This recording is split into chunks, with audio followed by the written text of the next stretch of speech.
अस्सलाम वालेकुम, मैं हूं आपका टीचर शामून बशीर और मैं आपको पढ़ाऊंगा दहम जमात का रियाजी। आज के लेक्चर में हम मश्क नंबर 1.4 का सवाल नंबर 11 हल करेंगे। तो चलिए चलते हैं वाइट बोर्ड की तरफ और आज का लेक्चर शुरू करते हैं। मश्क नंबर 1.4 दर्ज झेल मसावातों को हल करें और आज हम करेंगे इसका सवाल नंबर 11। सवाल नंबर 11 है,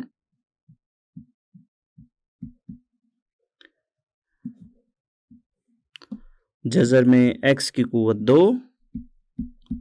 जमा 3x जमा 9 जमा जज़र में x की कुव्वत 2 जमा 3x जमा 4 बराबर है 5 के। तो ये हमारे पास है सवाल नंबर 11। तो सवाल नंबर 11 का हम हल शुरू करते हैं और उसके लिए सबसे पहले हम दिए गए सवाल को लिखेंगे। जज़र में x की कुव्वत 2 जमा 3x जमा 9 जमा जज़र में x की कुव्वत 2 जमा 3x जमा 4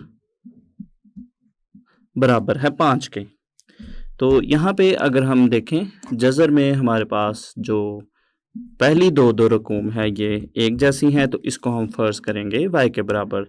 तो उससे पहले जो है वो हम इस मसावात को मसावात नंबर 1 का नाम देंगे। तो दी गई मसावात में हम x की कुव्वत 2 जमा 3x को जो है वो y के बराबर फ़र्ज़ करेंगे। फ़र्ज़ किया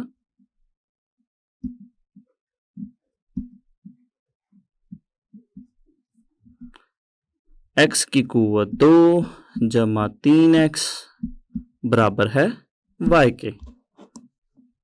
तो हमारे पास जो मसावात नंबर 1 है, मसावात 1 इस तरह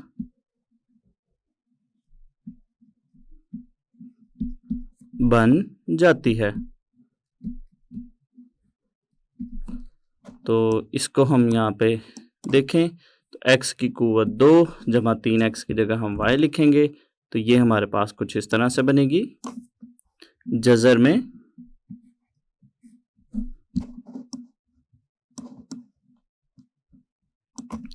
y जमा 9 जमा जज़र में y जमा 4 बराबर है 5 के। तो ये हमारे पास मसावात जो है वो कुछ मुख्तसर हो गई, जिसको हम यहाँ पे जज़र ख़त्म करने के लिए इसके तरफ़ैन में मुरब्बा लेंगे। तरफ़ैन में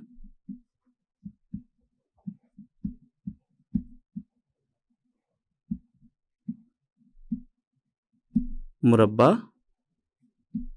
लेने से, तो तरफ़ैन में इसके मुरब्बा लेने से ये मसावात हमारे पास कुछ इस तरह से बनेगी। जज़र में y जमा 9 जमा जज़र में y जमा 4 मुरब्बा और दूसरी जानिब हमारे पास बनेगा 5 का मुरब्बा। इसको हम यहाँ से मज़ीद हल करेंगे। तो यहाँ पे हमारे पास इसको हम जो है वो पहली रकम को a जमा b के मुरब्बा के फार्मूला की मदद से हल करेंगे, जो कि है a का मुरब्बा जमा b का मुरब्बा जमा 2 a ज़रब b। तो इस पे हम इस फार्मूला को लगाएं तो हमारे पास ये कुछ इस तरह से बनता है। y जमा 9 का मुरब्बा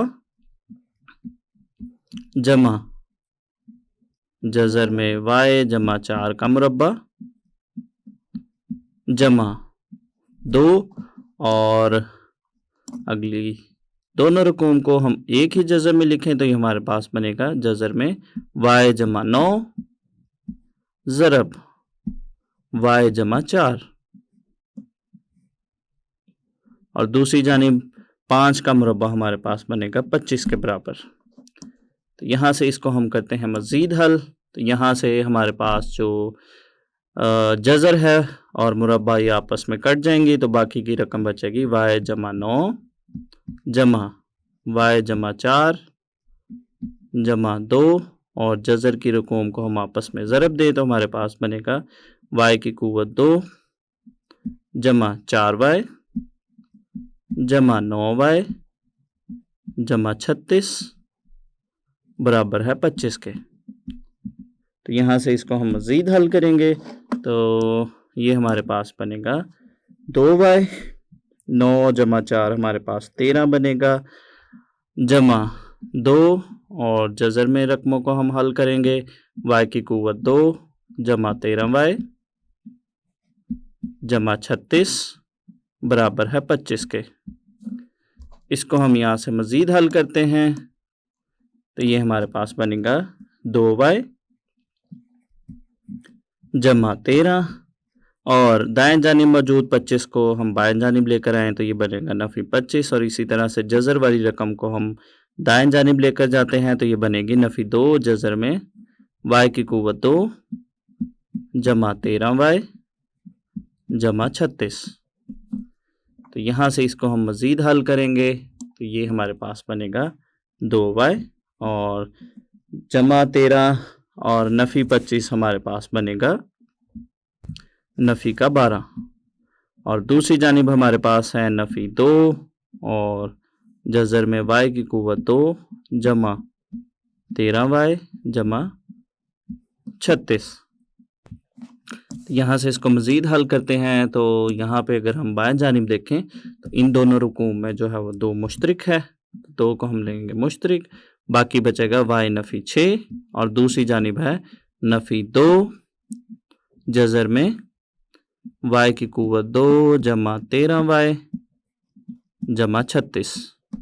तो इसको हम यहाँ से करेंगे मज़ीद हल तो यहाँ से हमारे पास 2 और दूसरी जानिब का जो 2 है ये आपस में कट जाएंगे तो बाकी की रकम हमारे पास बचेगी y नफ़ी 6 बराबर है नफ़ी और जज़र में हमारे पास है y की क़ुव्वत 2 जमा 13y जमा 36। तो यहाँ चूँकि अभी भी हमारे पास एक जज़र का निशान बाकी है तो इसको ख़त्म करने के लिए भी हम इसके तरफ़ैन में मुरब्बा लेंगे। दोबारा से तरफ़ैन में मुरब्बा लेने से तो ये हमारे पास कुछ इस तरह से बनेगा y नफ़ी 6 का मुरब्बा और दूसरी जानिब हमारे पास बनेगा नफ़ी जज़र में y की क़ुव्वत 2 जमा 13y जमा 36 का मुरब्बा। तो ये हमारे पास जो बाएं जानिब है इसको हम a नफ़ी b के मुरब्बा के फार्मूला की मदद से हल करेंगे तो ये हमारे पास बनेगा y की क़ुव्वत 2 जमा 6 की क़ुव्वत 2 नफ़ी 2 ज़रब y ज़रब 6 और दूसरी जानिब नफ़ी जो है वो मुरब्बा की वजह से जमा हो जाएगा और इसी तरह से जज़र का निशान भी मुरब्बा से ख़त्म हो जाएगा। तो ये हमारे पास बनेगा y की क़ुव्वत 2 जमा 13y जमा 36। तो यहाँ से इसको हम मज़ीद हल करते हैं तो ये हमारे पास बनेगा y की क़ुव्वत 2 जमा 36 नफ़ी 12y और दूसरी जानिब हमारे पास है y की क़ुव्वत 2 जमा 13y जमा 36। तो यहाँ से हम इन रकूम को बाएं जानिब लेकर आते हैं तो ये हमारे पास बनेगा y की क़ुव्वत 2 नफ़ी 12y नफ़ी 13y जमा 36 नफ़ी 36 बराबर है 0 के।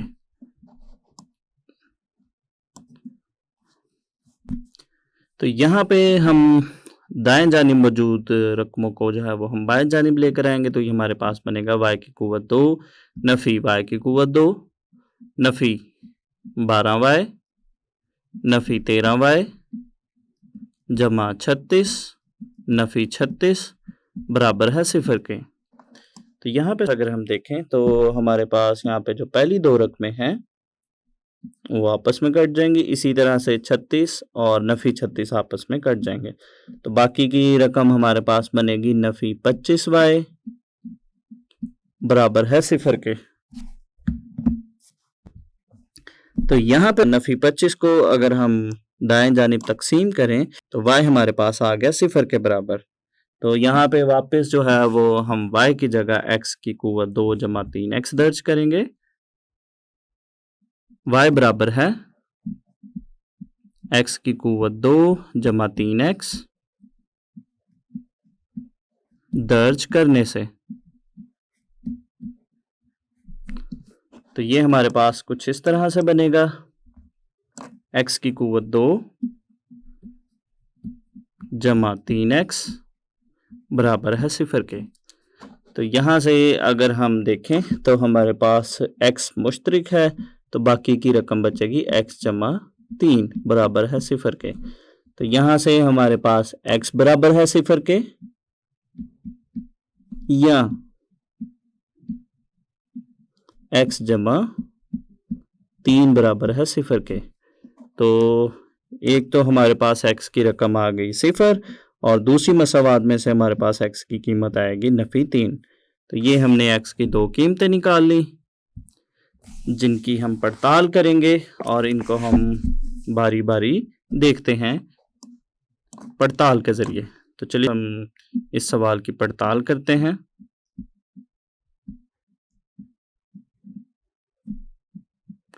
और सबसे पहले हम अपने दिए गए सवाल को लिखेंगे जो कि है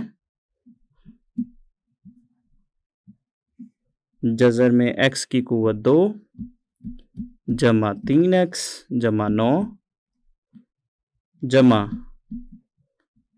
जज़र में x की कुव्वत 2 जमा 3x जमा 4 बराबर है 5 के। तो सबसे पहले इसमें हम x की जगह 0 दर्ज करते हैं। x बराबर है 0 दर्ज करने से। तो इसमें जहाँ जहाँ x है उसकी जगह हम लिखेंगे 0। तो ये हमारे पास बनेगा जज़र में 0 का मुरब्बा जमा 3 ज़रब 0 जमा 9 और इसी तरह से जमा दूसरे जज़र में हमारे पास है 0 का मुरब्बा जमा 3 ज़रब 0 जमा 4 बराबर है 5 के। तो यहाँ पे चूँकि पहली दो रकूम 0 के बराबर होंगी तो बाकी की रकम बचेगी जमा 9 का मुरब्बा और अगले जज़र में हमारे पास आएगा 4 और दूसरी जानिब हमारे पास है 5। तो यहाँ पे अगर हम देखें 9 का जज़र जो है वो 3 के बराबर है, इसी तरह से 4 का जज़र 2 के बराबर है, दूसरी जानिब हमारे पास है 5। तो यहाँ पे ये हमारे पास बनेगा 3 जमा 2 5 और दूसरी जानिब हमारे पास है 5 जो कि दुरुस्त है।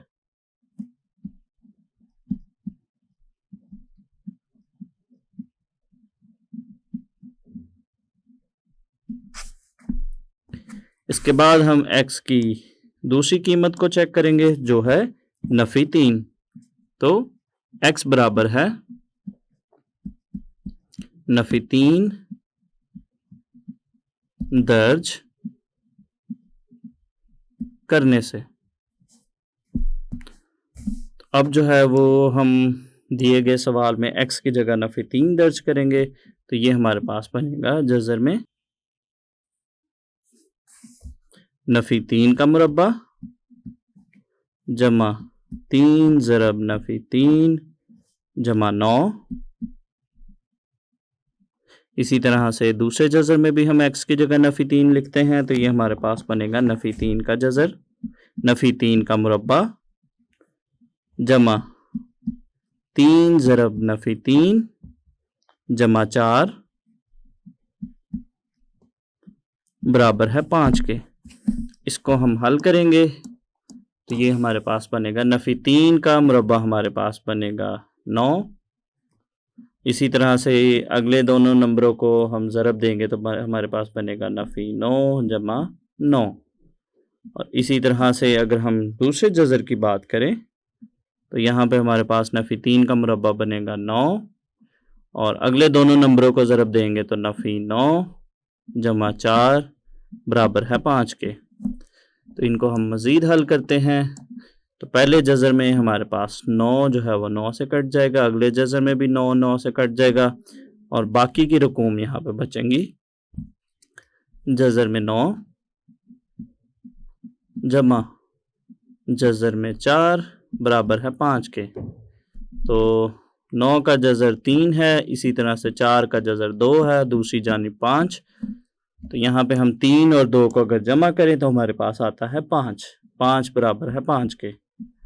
तो ये हमारे पास दुरुस्त है, जो कि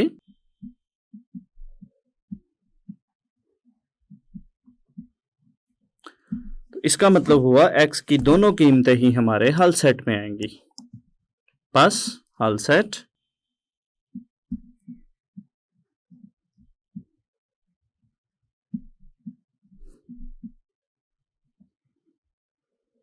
ज़ीरो कॉमा नफ़ी 3 है।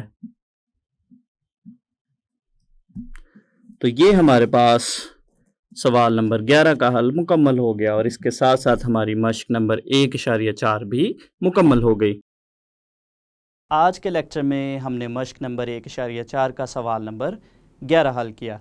तो उम्मीद करता हूँ आपको आज का लेक्चर अच्छे से समझ आया होगा। तो इसके साथ साथ ही हमारी मश्क नंबर 1.4 मुकम्मल भी होगी। तो अगले लेक्चर तक के लिए दीजिए इजाज़त। अल्लाह हाफ़िज़।